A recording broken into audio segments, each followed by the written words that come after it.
আমাদের ক্ষমতা ততটাই বলবে।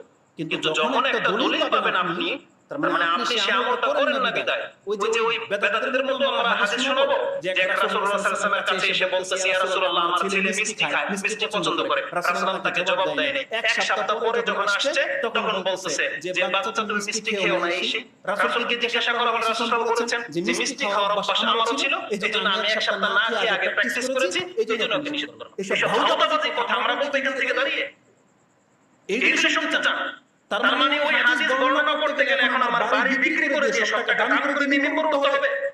বিবেকটাকে আগে ঠিক করে আর আমরা দলিল দিয়ে কথা বলি, মানতে না পারলে এটা আপনার ব্যাপার। আমাদেরকে দলিল ভিত্তিক চলতে হবে, এটা হচ্ছে মূল বিষয়। তো ধৈর্য হলো অনেক বড় একটা ব্যাপার। মাইন্ড চেঞ্জ হয়েছে, সুবহানাল্লাহ। তো যেটা বুঝাতে চেয়েছিলাম যে আমাদেরকে এই যে দাওয়াত